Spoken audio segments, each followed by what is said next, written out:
We're back with more. Whoa! More from How to Live Like a Monk by Daniele Cybulskie.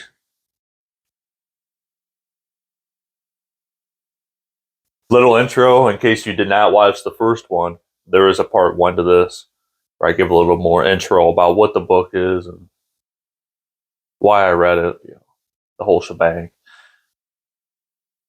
But we're going to go over a couple more excerpts that I found interesting, that opened my eyes to certain thoughts or I wanted to share with you. But like always, if you want to read more into it, the quick read, and it gives you a look into the mindset of a monk, why they did, what they did, and why I read it is because I wanted to learn how they did it, how they found so much discipline and meaning in the things they believed in.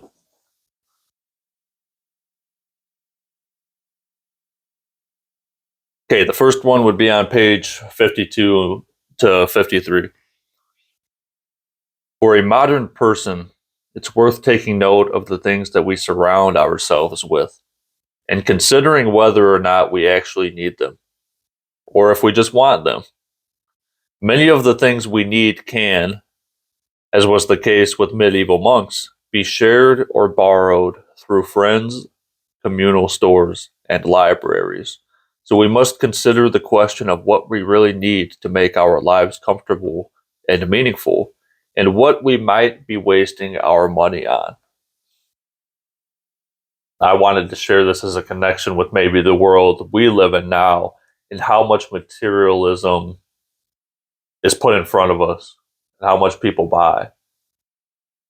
And this brings it up a perfect connection. Do you really need it? Do you need to buy it? And I'm not here to lecture you because everyone has endless excuses to why they bought it. But more so, I wanted to share another view on it. And it's talking about how much can you get from those people around you? How much can you get from a friend, a brother, a family member? How much do you already have? How much do you need? And I don't want to go into that, how much you need. I just want to, more so I want to focus on what can you get from those around you? And maybe you can't get anything. If that's the case, you just got to keep pushing for you. You got to keep working at it, right? You can do it. But for those, if you have someone around you, is it easier to build something up with multiple people versus yourself? Is it easier to build a house with 3 people versus 1? Yeah, you can do it with 1. If you need to build a house with 1 person, better start working and working hard and be relentless. Because if you stop, no progress is being made. That's why it's so much harder when you're by yourself. You just have to keep pushing. There's no one there to keep you on track, to motivate you, to pick up the slack when you want a day off. It's on you. But if you can find 1 other person, 2, 3, as many people as you can, the progress is going to be so much faster. It's going to be so much more likely to get done. You can take a day off. You can have people there to keep you pushing forward, maybe pushing you to your limits, teaching you new things. Why not use that to your advantage? Sometimes we're so proud just to be doing it ourselves where we don't want to take the help from other people. Sometimes the people we really care about, let's say if you have a sibling or a really close friend, you're almost trying to work against them, maybe in some cases. Or if you bring your resources together, the thoughts you have, or the thoughts you have when you talk to other people and trying to have an intellectual conversation and share ideas, you'll progress so much faster than on your own. There's so many times I think of many ideas on my own, and I'll go and talk with someone, and boom, I'll think of an idea I never had thought of. Boom, they'll say an idea I never thought of. And then we'll combine those and think of an even newer idea. So yeah, you got to think on your own. You got to think you have to think for yourself. But with thinking, think about ideas on your own. Grow yourself. But by thinking with other people, you're going to grow even more. You're going to help them grow. They're going to help you grow. And you guys are going to get so much further.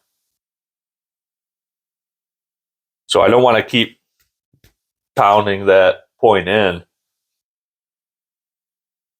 But realize, I know everyone's out there hustling, struggling on themselves every single day. You have people around you. Try to grow with them. Share your ideas. Ask them for their ideas. Right? It's going to make, if you have that opportunity, it's going to make a huge difference. Okay, page 54. Owning a lot of material possessions means a person has been spending a large chunk of change on himself. He was focusing too much on earthly comfort instead of spiritual comfort, putting himself at risk of succumbing to greed and pride. And this is more just on the monk's beliefs. Yeah, we all know people who just keep buying more, more, more, more. What we talked about in the first part of the video. Are you caring about your body and your pleasures, or your spirits and afterlife? And this is the monks' belief. That's what we're talking about. What the monks were believing in. And you can see truth in that. If you're spending a lot on materialistic things, you're spending a lot on yourself. So anyone watching, that's up for you to what you want to believe in. But it is true. Then it comes down to thinking, how much do I spend on myself? How much do I put into myself? And you may say you care about yourself. You need to buy more things. And then you have to ask yourself another question. Does materialism, does buying things for my body, is that really helping myself? Or do I need to buy things for my soul? Do I need to invest in what's inside? Because in that case, you can never buy anything for that, unless you're talking about a book or something. But if you understand what I'm saying, there's a lot of moral dilemmas when you start thinking about how do you really help yourself. Because a lot of the times, the things we buy for ourselves may inadvertently hurt ourselves from growing forward. That's a whole lot of moral conflict of what you want to believe, but I just wanted to share more about their beliefs. Because reading this, I was interested in really, what does a monk believe and what do they do? I've always seen them and heard about them, but I've never truly looked into it. Page 57. It's much more fun to use our personal steals to finance luxuries, but we know deep down that borrowing money against the future for our present satisfaction can lead to uncomfortable situations. Spending money on necessities that allow us to do good work for ourselves and for others is the better path. And a lot of these things I agree with, right? It's more fun to use personal money on things you want right now. But is that better than using that money for the future and for other people? You watching, you can decide which one's better. A lot of people do the personal right now. And by doing that, it hurts your future and it hurts those people around you. It hurts you. So just remember that. Look, you don't have to, but looking at your future is going to help you get there. You buy everything right now and you have nothing left. And you're not trying to grow and become a better person. I don't know what's going to happen to your future. So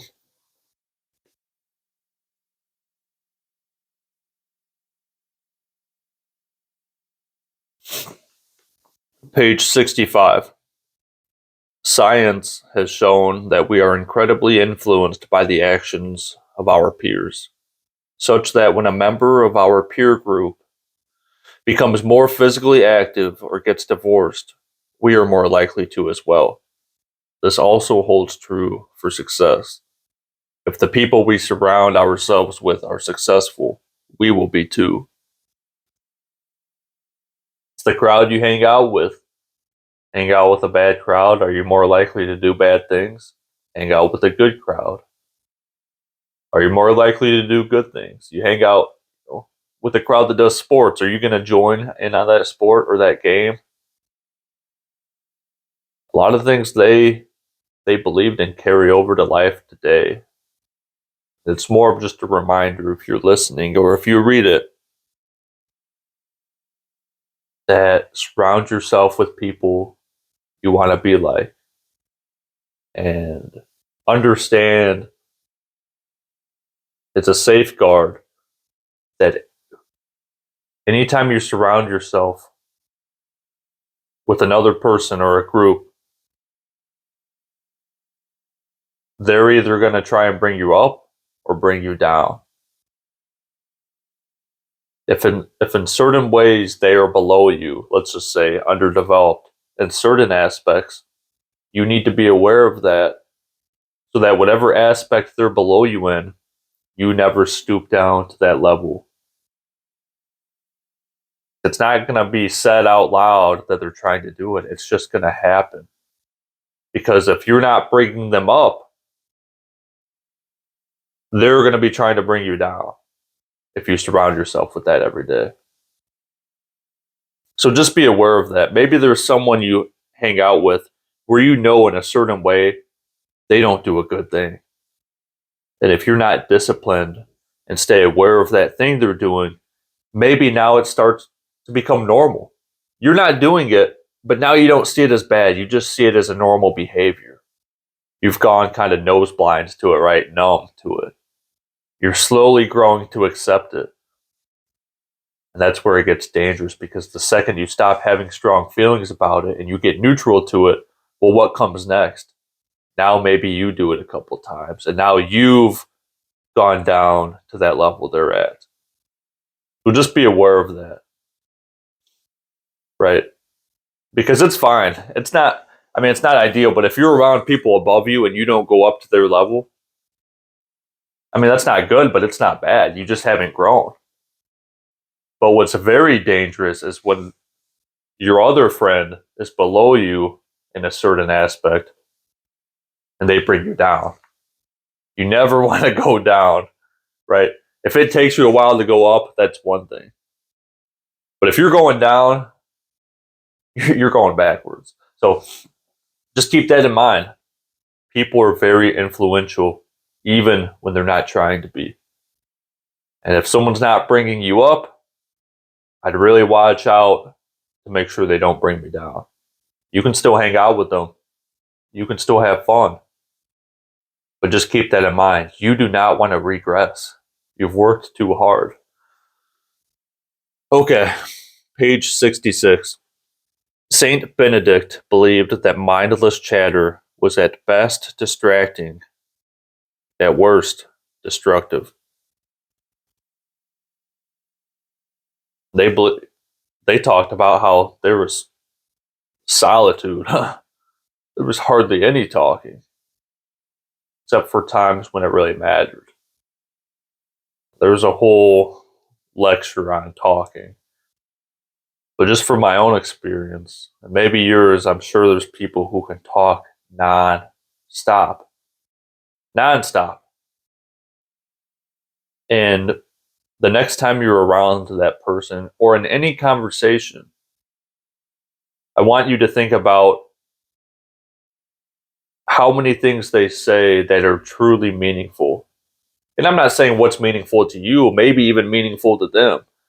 What they're saying has meaning,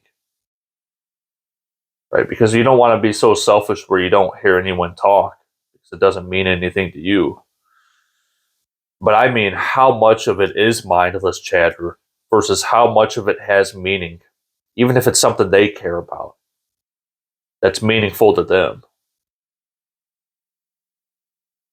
And you may find a lot of it is mindless chatter.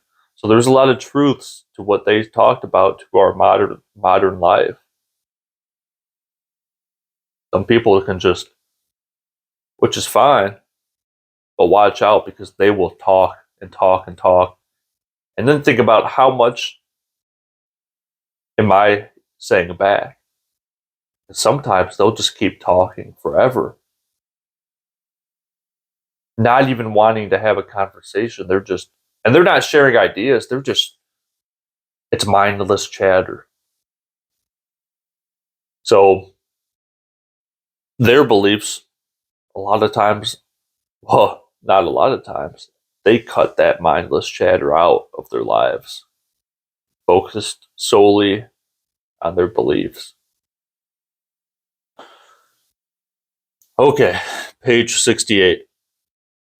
Those who spend their time absorbing pessimistic talk through other people or through media view the world more negatively, while reframing adversity in positive terms is the best way to weather emotional storms. You talk negative, you're probably going to think negative. If you can twist that negative into a good message, it's going to help you better weather the storms. If I have to do a very bad job in my eyes, it's hard. I'm not looking forward to it. And I can twist that in a way that gives me hope or meaning. Hey, I got to do this really hard job. And if I sit and complain about it, it's going to make it 10 times worse, right? But what if I go, hey, you know what? It's going to make me a harder worker. It's going to make me more disciplined. And if I work through it all today, maybe I'll get done. I won't have to do it all week. And it's an opportunity. How many people don't have the chance to do this job? That's a better option than going, man, I've worked all week and now I got to do this job no one wants to do. Oh, it's going to be so hard. Seems obvious, don't it? So when you're talking with other people or even with yourself, what good is going to come from being negative? Don't be negative. You can be a realist. I love being a realist. I love seeing things for the way they are.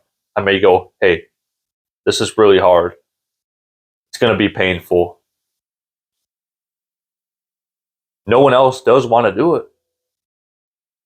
But even with all that, we're going to work hard at it. It's going to give me a chance to grow. And it's an opportunity that many people don't have. There's nothing wrong with that being a realist. Because a realist is almost looking at the pessimistic side of what they believe. That, hey, it sucks, it's hard, no one wants to do it. But also looking at the optimistic side. Hey, it's an opportunity to grow. It's going to make me a harder worker, more disciplined. So in my eyes, being a realist looks at all the sides. It looks at everything on the table. Which is kind of like being open-minded. Listen to everyone's side and try and figure out all the beliefs because it makes you a better person. It makes you more balanced, acknowledging the reality of the situation. If you're just optimistic and you go, hey, this is going to be really fun, blah, blah, blah. Well, that's all fine. But why not look at the other side to acknowledge, hey, this is going to be hard. This isn't, a lot of people don't want to do this. In my eyes, the more you face reality and look at everything the way it is, the harder and further you can push forward to prepare. So, basic idea, but don't be negative. Whatever you fill your mind with, your mind creates your own thoughts. So if you put a bunch of negative stuff in your mind, what do you think it's going to be thinking about? Don't get trapped in one side. Look at the whole board and then face it. Page 99. Modern studies have shown that practicing gratitude in the morning or before bedtime has positive effects on people's moods and on their success. Taking a few moments to be thankful before we start our days or as we end them increases overall happiness. So why not try it? When I wake up in the morning now, thank God.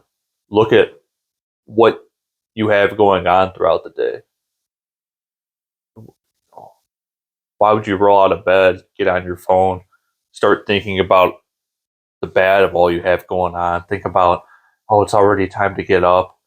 See what we're saying before about all the pessimism versus realism. You can be optimistic. Hey, let's go, get out of bed, let's go, crush this day. That's good too. But before you start rushing into everything, why not wake up and go, man, we woke up today. We have these 3 projects to do. How about we get some breakfast, get some orange juice, get a glass of water. We're going to work hard. We're going to be disciplined, be resilient, right? You acknowledge everything that's going on, and then you hop into it. Is that going to build your mindset up for the day? That's how you need to think of it. Like we said earlier, your brain creates your thoughts. So if you're putting negative things into your brain, you think negative thoughts are going to come out?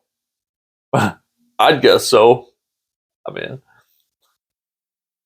so if you wake up and you put all these thoughts in your head to prepare yourself for the day you have, and then you start your day with all those thoughts in there, that's probably what's going to come out.